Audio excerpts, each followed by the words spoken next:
Alors bonjour à tous, j'espère que vous allez bien. Aujourd'hui, on va parler des alternatives à Firebase. Donc Firebase, c'est le service de cloud de Google qui est quasiment dédié au développement d'applications mobiles pour gérer en fait le back-end de vos applications. Il existe évidemment des alternatives à Firebase qui sont plus ou moins intéressantes au niveau du prix, au niveau du fait que ça soit open source ou pas. Donc je vous ai pris une petite sélection et donc on va essayer de comparer finalement les fonctionnalités qui sont disponibles par rapport à Firebase, le prix, etc.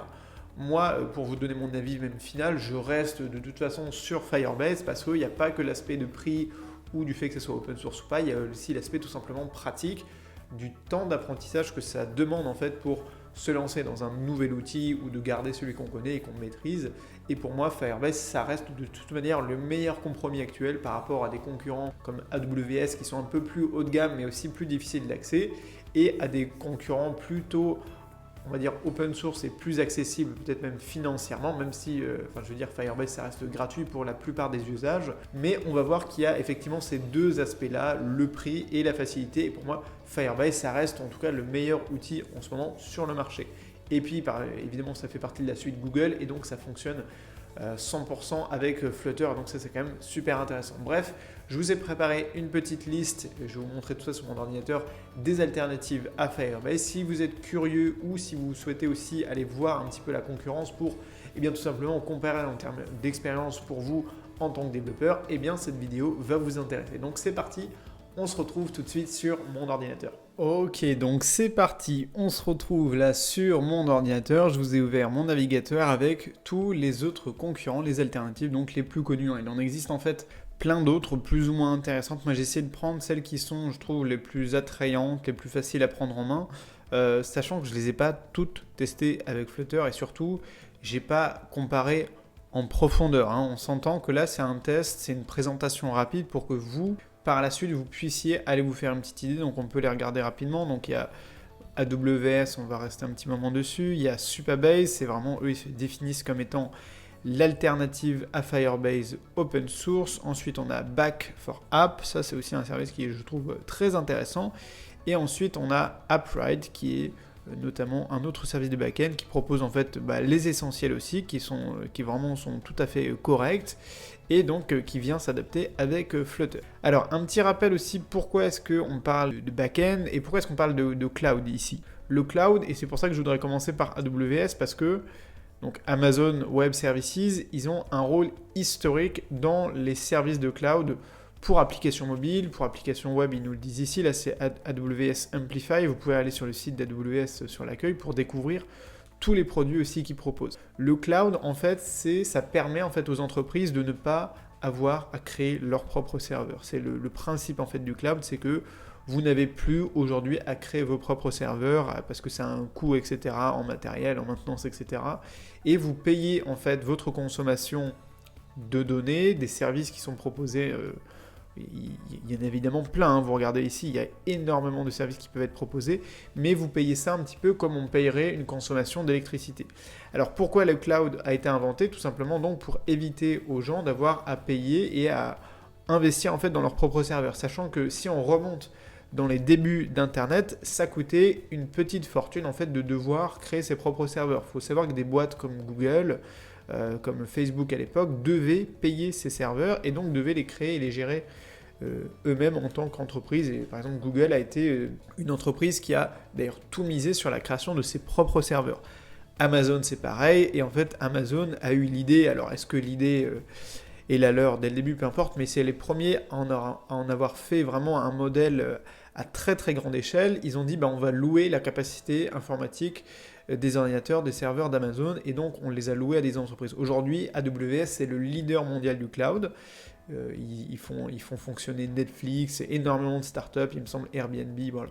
J'ai pas les noms, vous pouvez aller voir ici dans les clients, dans les cas qui sont importants, où ils avaient également beaucoup d'acteurs en France. Donc AWS, c'est le leader. Et donc Firebase, en fait, à la base, c'est une startup qui a été rachetée par Google, et donc aujourd'hui qui appartient à ce qu'on appelle le Google Cloud, qui s'intègre par exemple avec Google Analytics, donc il y a vraiment des intégrations qui sont intéressantes. Voilà, vous voyez Google Cloud et Firebase. Et puis on reviendra aussi sur Firebase. Je trouve que Firebase est vraiment très intéressant pour tout ce qu'ils proposent ici au niveau des extensions que je n'utilise pas encore, mais qui sont pour moi vraiment des choses intéressantes à développer par la suite. Et donc, dans ces systèmes de cloud-là, en fait, c'est aussi une bataille un peu des géants de l'informatique. Je vous ai pas mis, il y a aussi Microsoft Azure qui est connu pour le cloud, peut-être pas aussi pour les applications mobiles, mais qui est très répandu en France et pour les grandes entreprises. Là, on va quand même se concentrer sur les applications mobiles et les backends pour applications mobiles. Alors, j'ai pris ici Supabase, donc qui se définit comme étant une alternative à Firebase, mais cette fois-ci open source. On pourrait regarder aussi son fonctionnement. Si vous voulez, par exemple, que je vous fasse une démo plus poussée, je peux le faire. Ça me prendra un petit peu de temps, donc c'est pas dans l'immédiat. Mais on est du coup sur quelque chose qui est vraiment calqué à Firebase en termes de fonctionnalité. On va voir les différences au niveau de la tarification, etc. Back4App, en fait, c'est pas calqué comme sur Firebase, mais on pourrait effectivement regarder dans les détails. Ici, on peut voir que dans un exemple de code, on reste sur une manipulation relativement similaire à ce qu'on peut retrouver sur Firebase. On va par exemple ici donner comme l'équivalent du nom d'une collection et on va pouvoir mettre à jour nos champs, etc. Bon, encore une fois, il n'y a pas forcément de très grande différence au niveau de la prise en main, ça demande toujours un temps d'adaptation, mais surtout ici on voit que Back4App, il propose quand même les services vraiment les plus intéressants qu'on peut retrouver sur le mobile, les notifications push, évidemment les bases de données, ça c'est vraiment la base, la géolocalisation, le stockage.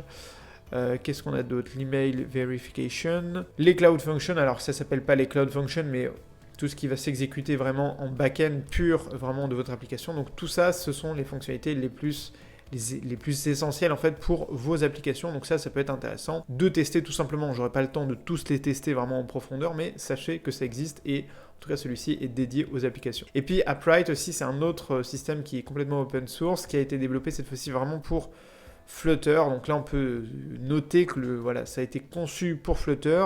Je ne sais plus exactement d'où ça vient, c'est relativement récent aussi comme système et donc ça peut être intéressant. On peut vraiment pour tester, ça a été notamment conçu pour Flutter, donc on peut imaginer qu'il y a vraiment du potentiel aussi derrière ce genre de plateforme. Alors si on compare un peu quelles sont à chaque fois les requêtes, peut-être aussi les reproches que l'on peut faire à Firebase par rapport à toutes les alternatives, on va le voir, c'est évidemment en rapport notamment avec le prix. Donc on peut aller regarder au niveau du pricing de Firebase comment ça se passe pour essayer de comprendre est-ce qu'on est vraiment perdant à utiliser Firebase et est-ce qu'on peut faire des économies en tout cas en utilisant un autre système comme Supabase, comme Back4App ou Upright. Et même AWS. Je vais revenir sur AWS pour vous faire un petit peu ma comparaison rapide pour vous dire que c'est un investissement aussi de se mettre à ce genre de service-là. Alors ce qu'on peut remarquer déjà, c'est que pour Firebase, on a simplement deux possibilités au niveau de l'utilisation en rapport avec ce qu'on paye ou pas. Il y a évidemment la formule qui est gratuite, c'est celle qui est proposée par tous les systèmes de back-end. Vous allez à chaque fois retrouver une version gratuite. J'ai pas regardé le pricing exactement des derniers, j'ai surtout comparé avec Supabase ici, donc on peut regarder dans le pricing. Pour AWS, c'est à peu près similaire, on a un service qui est gratuit, un service qui est payant, et vous payez à chaque fois, tôt ou tard, vous allez payer à votre consommation. Effectivement, on pourrait regarder dans les détails pour essayer de voir est-ce qu'il y a des versions qui sont moins chères ou pas. C'est ce qu'on va essayer de comparer, notamment avec Firebase et Supabase.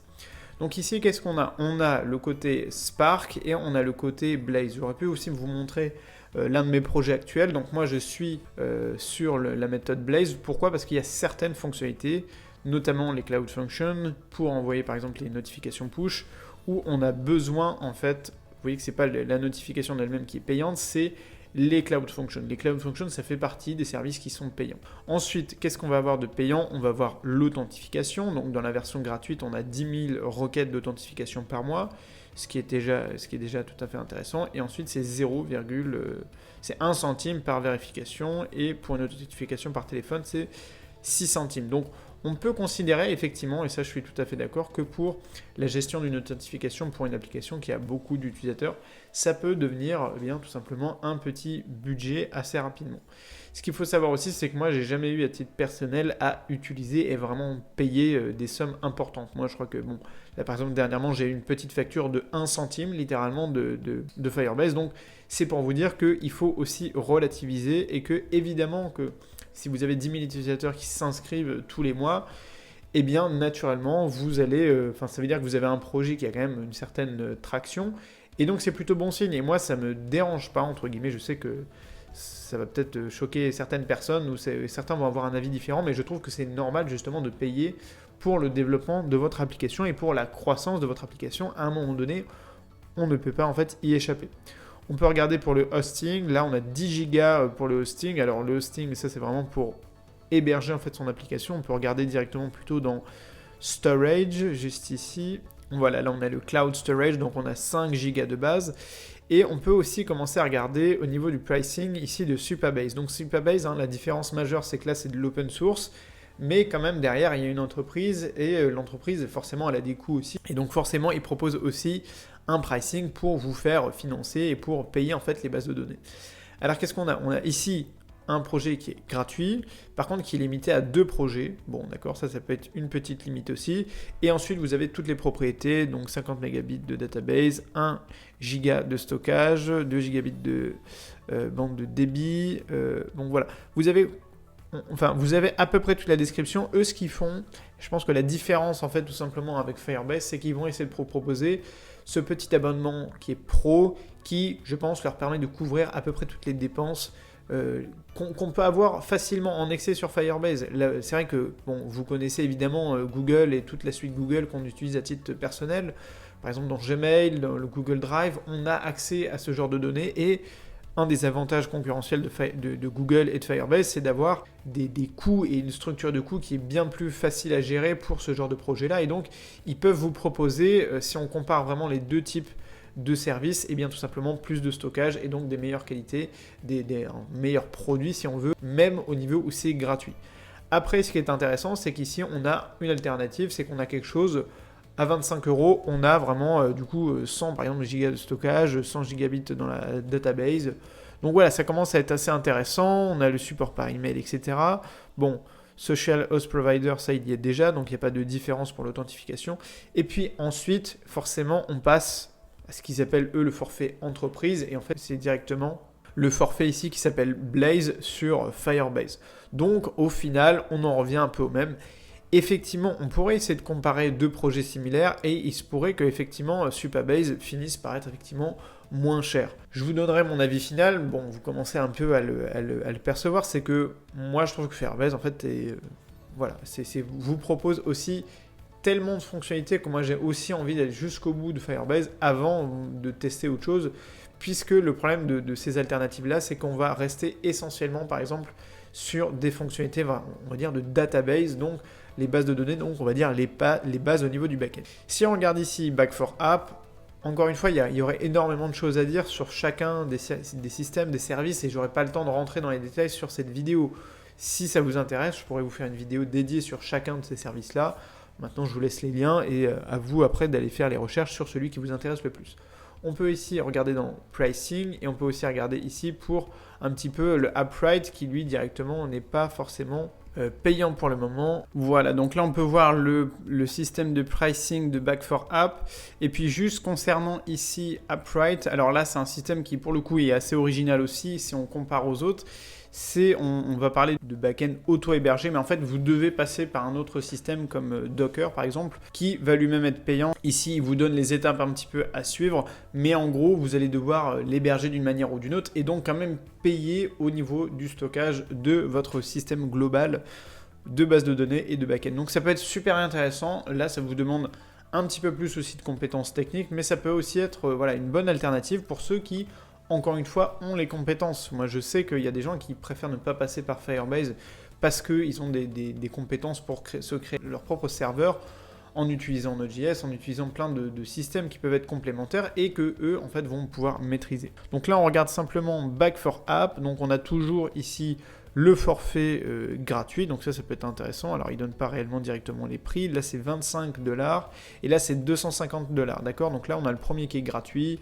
Alors, dans le stockage, ici, on a 250 mégabits, 1 giga de transfert, 1 giga de storage.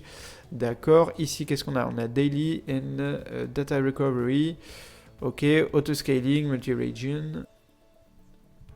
Alors, ce qu'on peut regarder ici, c'est plutôt le détail avec voilà, plutôt la consommation, etc., toutes les données chiffrées, puisque c'est un peu plus précis tout simplement. Alors ici, ce qui peut être intéressant quand vous regardez des systèmes et des produits comme ceux de Back4App, c'est que là, il vous donne une tranche de prix. Ça peut aussi vous donner un aperçu de ce que ça coûte quand on a par exemple le temps d'entrée, temps de stockage, temps d'utilisateur, etc. Donc ça peut être intéressant. Donc on va de 15$ à 600$. Bon, c'est par mois, mais c'est prélevé annuellement, d'accord? Donc, qu'est-ce qu'on a ici? On a toujours le système gratuit avec, bon, les informations, la consommation, on va dire, de base. Ici, on a tout ce qu'ils appellent le cloud hosting, donc ça peut être super intéressant. Alors, moi, je voudrais voir aussi, par exemple, voilà, Custom Social Network Integration. Donc là, il ne donne pas de nombre de requêtes comme on peut avoir pour l'authentification sur Firebase. On a quand même énormément de services qui sont accessibles gratuitement. Data Center Region. Donc là, on n'a que les États-Unis, par exemple, dans la version gratuite.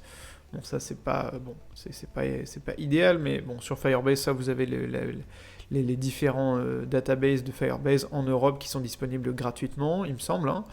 Et le nombre de requêtes par mois, donc eux, en fait, ils considèrent que c'est tout confondu, donc authentification, base de données, etc. Bon, 25 000 par mois, effectivement, là aussi, ça peut aller vite. Ça augmente assez vite, effectivement, dès qu'on passe aux 15$, aux 40$, etc.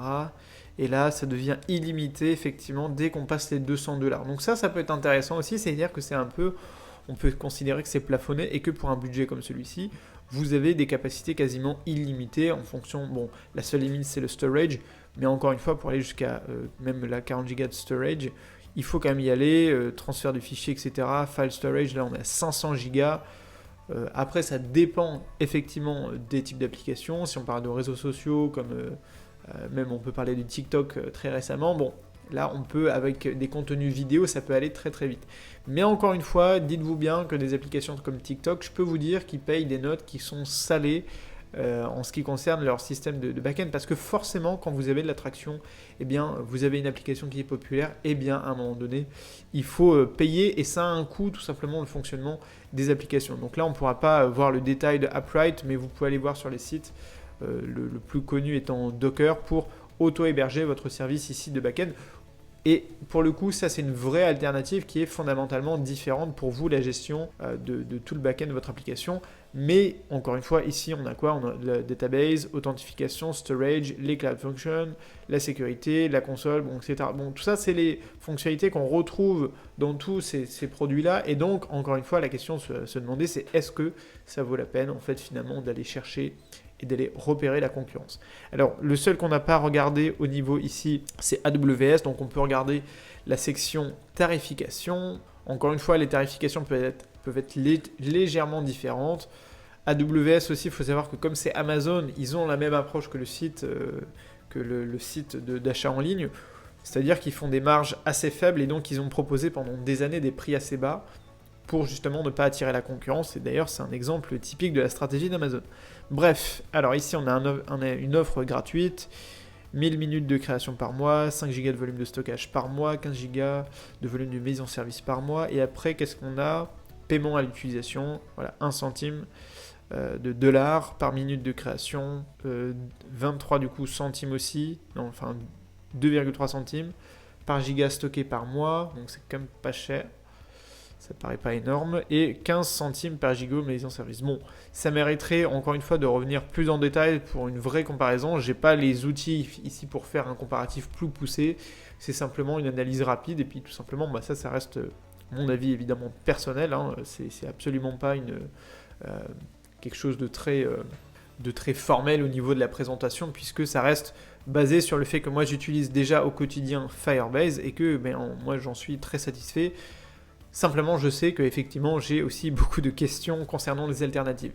Alors là, ce qui est pas mal aussi, c'est que Firebase nous propose une estimation de nos coûts. On peut faire ici, par exemple, varier tous les paramètres, donc les real-time database. Donc encore une fois, c'est pas sur celui-ci qu'on pourrait se concentrer. On peut regarder, par exemple, l'authentification, la phone authentification, qui est payante. Alors pourquoi? Parce qu'en fait, l'authentification par téléphone vous demande en fait d'envoyer un SMS. Donc c'est peut-être ça qui fait que tout simplement, il y a un coût derrière, je sais pas, alors le hosting aussi, mais bon. Encore une fois, je pense que ce qui est vraiment bien avec Firebase, et moi, c'est vraiment la raison, enfin les deux arguments qui font que moi je vais rester sur Firebase. Je dis pas que je vais faire des tests sur les autres systèmes, hein, mais c'est que Avec la version gratuite, vous avez énormément de possibilités. Vous pouvez développer votre application avec Firebase et la mettre sur les stores et qu'elle ne vous coûte rien. Encore une fois, tant que vous restez à la formule Spark, vous n'avez aucun frais. Alors, il y a certaines fonctionnalités qui sont dédiées, vous avez besoin de passer à Blaze. On parle notamment des Cloud Notifications. C'est pas indispensable dans les premières versions et vous pouvez très bien vous en passer. Et même si vous décidez de le mettre, par exemple de faire, moi je suis en train de faire l'application de crypto-monnaie, vous voulez envoyer des notifications toutes les 24 heures, c'est pas ça qui va vous coûter de l'argent, c'est pas ça qui va coûter cher. Et encore une fois, ça peut être rentable. Et puis vous pouvez mettre tout simplement des limites, un plafond au niveau des dépenses pour tout simplement limiter les frais et faire en sorte que vous ne dépassiez pas ce plafond-là. Et c'est déjà comme ça que ça fonctionne avec Spark, c'est-à-dire que si vous dépassez votre plafond, au pire, il y a comme un effet de bug dans l'application et donc les gens, soit ils peuvent pas s'inscrire, etc. Mais ça veut dire qu'il faut vraiment pousser la machine à un niveau qui est vraiment important. Ici, on a encore une fois jusqu'à 10 000 authentifications par mois, que ce soit, et alors ici, il précise par pays, etc. Et ça, c'est juste pour l'authentification par téléphone. Bref, moi, ce que j'aime vraiment dans Firebase, c'est toute la panoplie d'outils qu'on a. Et encore une fois, il y a énormément de choses qu'on peut faire et on peut aller beaucoup plus loin que simplement les bases de données avec Firebase. Moi, celui que j'aimerais utiliser aussi et vraiment tester à l'avenir, c'est plutôt AWS. En fait, c'est celui-ci qui m'attire aussi parce qu'il propose... la différence, c'est que AWS est vraiment utilisé par des grandes entreprises, des grands groupes. Et moi, c'est ça qui m'intéresse aussi. Maintenant, je sais que ça demande une vraie expertise technique de pouvoir se mettre en fait à AWS parce que c'est un outil qui est beaucoup plus compliqué, qui est plus compliqué, qui est plus délicat à prendre en main que Firebase. Firebase, un débutant qui n'a jamais fait d'informatique peut comprendre visuellement les bases de données, etc. Avec AWS, ça demande une prise en main qui est un peu plus délicate, mais on a des systèmes, alors on peut parler de machine learning, de toutes les technologies, la réalité augmentée, ils poussent avec des trucs de dingue au niveau des produits qu'ils vous mettent en fait à disposition. Et je sais que quand on a une startup, qu'on veut vraiment la développer loin, et avec la meilleure technologie, eh bien AWS peut apparaître comme vraiment un des meilleurs choix aujourd'hui. Et puis on est aussi au niveau du tarif qui peut être le plus intéressant. Quoi qu'il en soit, moi c'est pour ça que Firebase, je maintiens et je vais encore soutenir ce produit-là. Pas parce que j'aime particulièrement les services de Google, mais parce que ici on a le meilleur des deux mondes. On a un monde qui est accessible, aussi facile d'accès que les services comme Supabase, etc. Bon, c'est pas du open source comme leurs concurrents, mais en fait, ils proposent des produits quasiment aussi avancés que AWS pour un prix vraiment intéressant et abordable puisque c'est gratuit au début. Et puis pour une accessibilité qui pour moi fait vraiment le cœur de l'avantage de Firebase. Et le dernier plus, c'est évidemment que comme ça fait partie de la suite de Google, ça fonctionne parfaitement avec Flutter. Et donc pour nous, c'est un avantage quand même de poids, c'est-à-dire qu'on va être les premiers à être servis au niveau des fonctionnalités de Firebase. Donc voilà pour cette vidéo un petit peu longue, je pense, au niveau des tests, des alternatives de Firebase. Il y aurait énormément de choses à dire. J'ai pas le temps de tout tester, j'ai pas le temps de vous donner quelque chose de plus approfondi. J'aimerais le faire. Moi, je suis curieux et j'adore un petit peu comparer toutes les solutions. J'adore, par exemple, aller chercher tout ce qu'on peut faire, par exemple, sur AWS, sur les autres systèmes qui existent.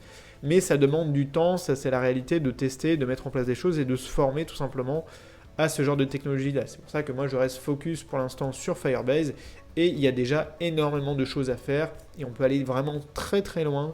J'insiste sur ce point-là avec Firebase en termes de fonctionnalités très avancées si vous faites travailler Firebase et Flutter. Et d'ailleurs, c'est tout le sujet et l'enjeu de la formation, la Flutter Academy. En tout cas, si cette vidéo vous a plu, n'hésitez pas à me mettre un like et à me mettre en commentaire si vous avez des questions, si vous voulez que je fasse une vidéo dédiée par exemple à un outil.